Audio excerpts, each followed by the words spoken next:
Welcome back to Mushoku Tensei, Jobless Reincarnation, Anime Review, episode number 17.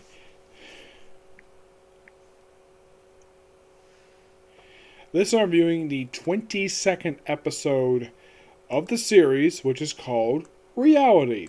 Yes, we're pretty much on from what I can tell, to be the pendulum episode of the season. Now, this episode does that from chapters 11, 12, and 13.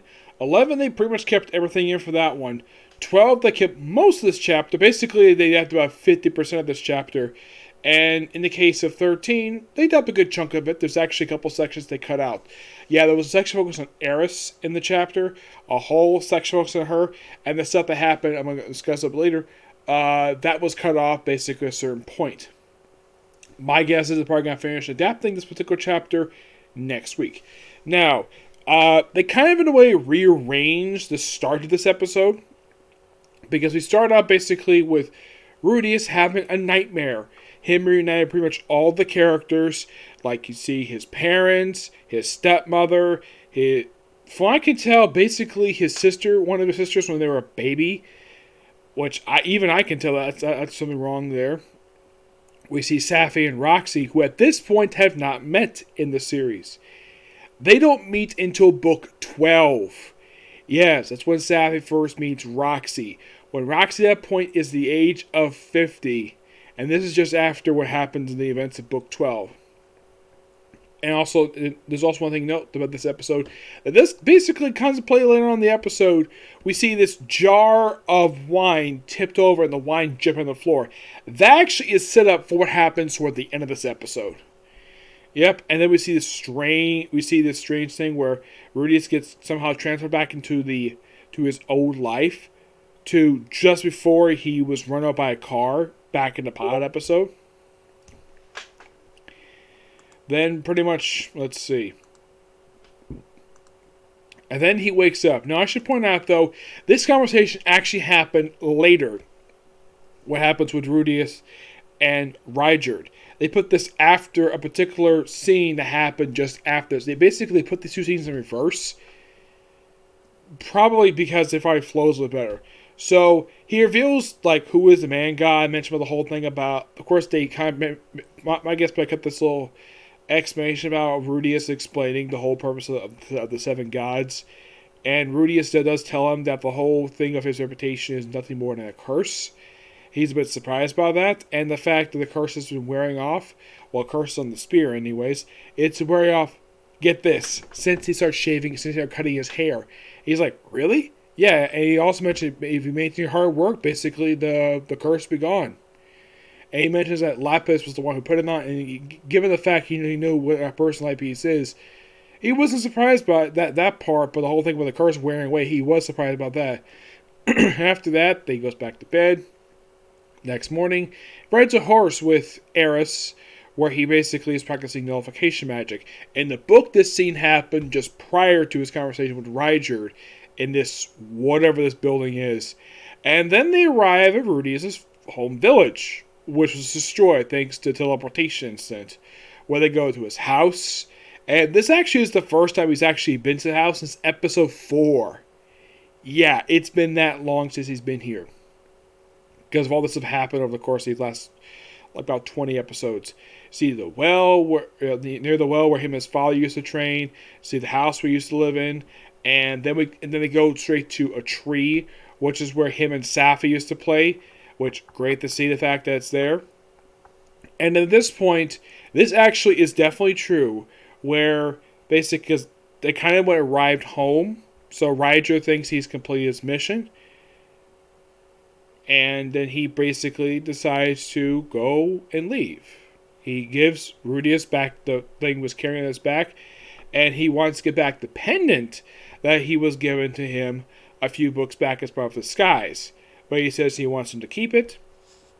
And he proceeds to walk up with his spear. And in case you're curious, though, this whole scene is mostly accurate to the book itself. They do cut a couple lines out, but it's very well handled. High praise for the studio who does the series. did this scene really good job with it. Yeah, they may have cut a line out, but it was really good.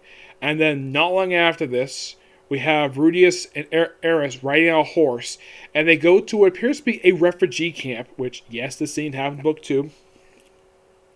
So, then, of course, they ride on a horse and they see him. Oh, look, it's Gertrude, making her first appearance since, like, episode... Also, I think for her, I think the last time she was seen in the series was back, I believe it was episode 8, because there was actually an epilogue short story that came in, I think it was book 2, where she was asking various people where the heck that these two were.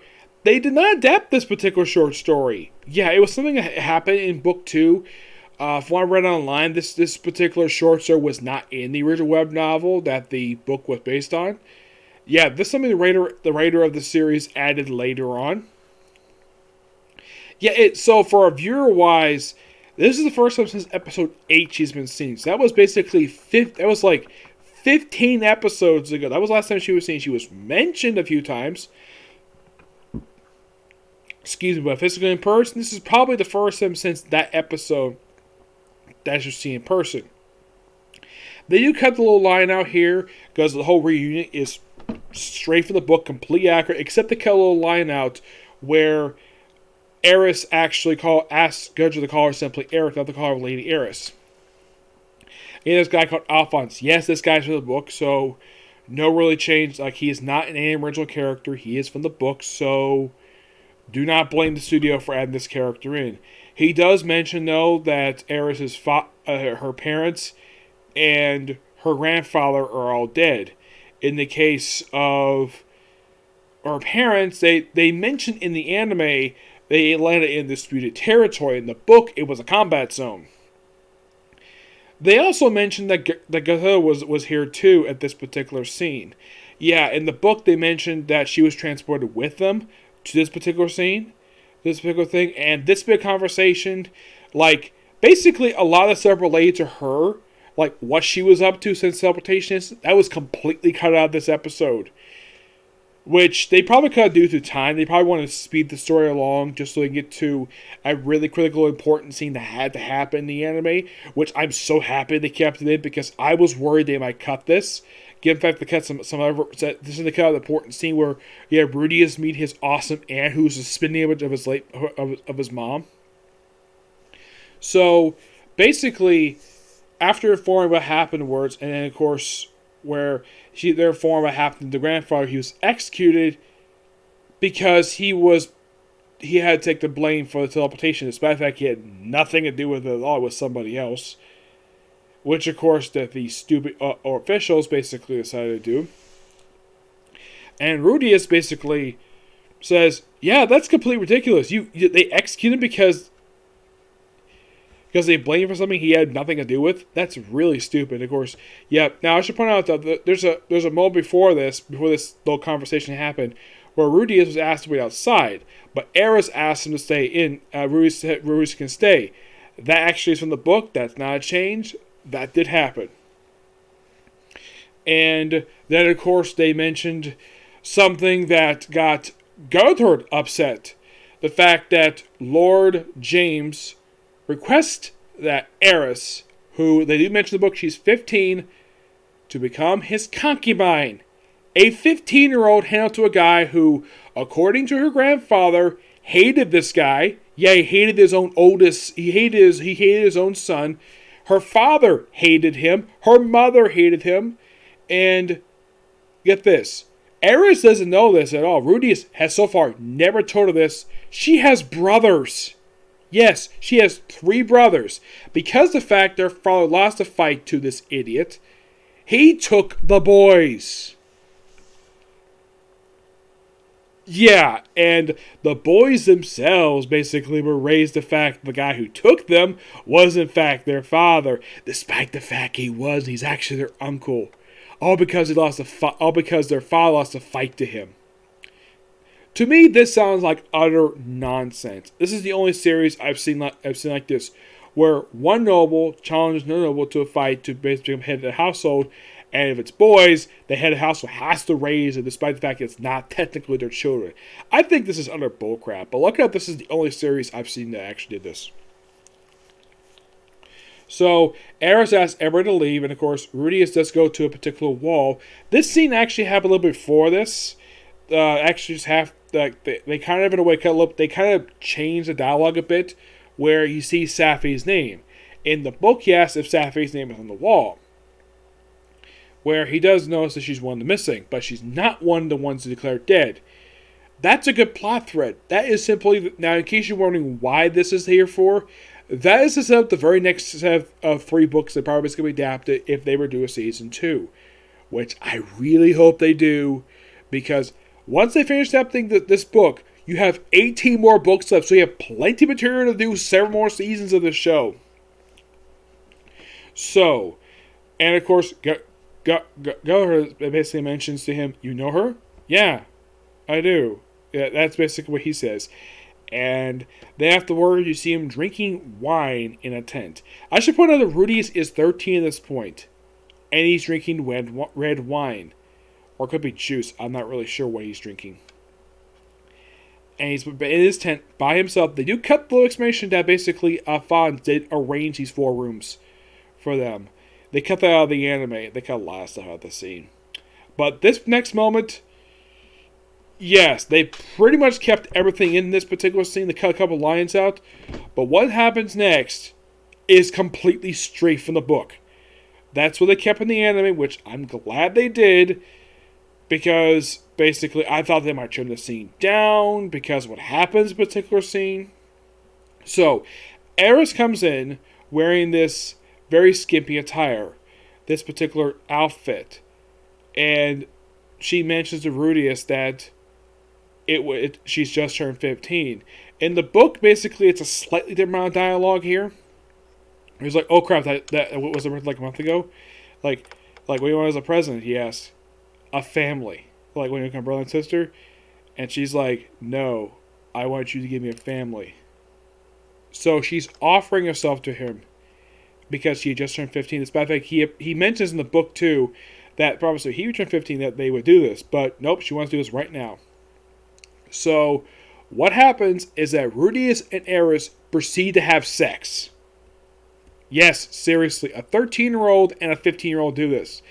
They don't show it, but yes, this is what happens.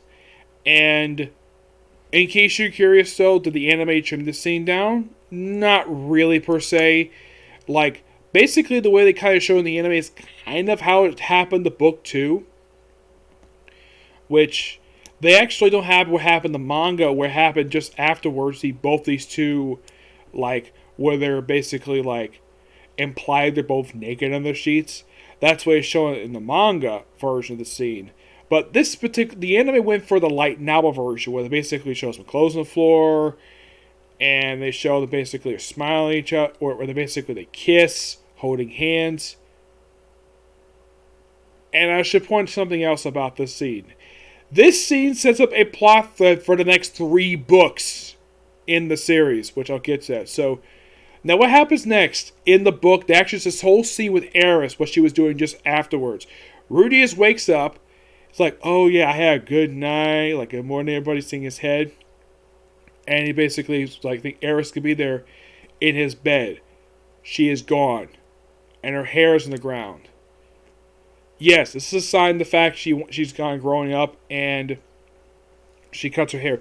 I should point out though, in the book, the way they show her in the manga, she's actually a little bit taller in the manga than she is in the actual anime.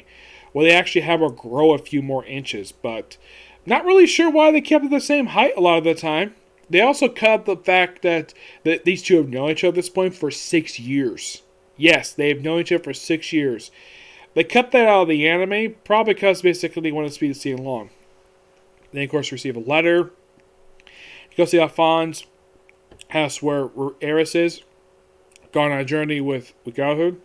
They don't mention the reason for it, but the actual reason is for her to get stronger so she could be with Rudius.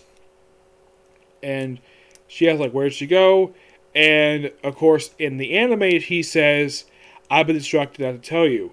In the book, he says, "It's a secret." And then he goes off in the anime, they start crying. because the whole thing of them being romantically involved with each other. And in the book, basically, it's kind of in the way it's set up for the very next book of the series, which, yeah, it leaves off there with him crying, basically because he said the fact that a woman he thought he liked basically just left him. Yeah, this actually is real to be just something basically so she gets stronger to be with him. Yeah, if you're curious though, does Eris ever reunite with Rudius in book 16? I haven't read it yet, but that's what happens. So that's when they reunite with each other. Now, in the case of what happens next, per se, well, in the books, basically, like after what they're going to show for next week's episode, that book 7, I read book 7, it's a complete original story. This never happened in the original light novels. It's just a story that kind of explains what happens next. Okay, if you're wondering what the heck happened to Rudius after this particular book, he pretty much became unable to have sex for 3 straight books. He tries to, but he's unable to do something that happened with his groin. Yes, this is a plot thread that stretches for 3 books. I'm doing the best I can with this of how to properly explain this without gross people out. Basically, what I just said, or him unable to have sex, that's why he seriously tries to in the books. This is a recurring plot thread until book 9 when he's finally cured of this. Who cures him of this? I'm not going to say. But the device he actually, the thing that he used to cure himself, this is actually something he actually saw back in book 2. Yes. I'm not going to spoil what that is, but this does happen in book 9 when he reunites with somebody that he had not seen at that point since book 1. Which I'm looking forward to basically whenever the anime adapts this particular thing. Yep. But yeah, that's it for Stickler View. This was definitely a damn good episode. I at least gotta praise the fact that they kept a lot in. Now, I get the reason why they cut half of chapter 12 out, because it's just a lot of explaining stuff, though this could easily be done for like an OVA, or at least some kind of explanation of a conversation between Rudius and Goucher to explain what the heck she's been up to since basically the last saw her back in, well, in the book since book 2, in the anime since episode 8. Yep. So yeah, that's it for Circular View. The next video is going to be 2 straight comic corners, and that's going to be it for today. Okay, next video. Bye.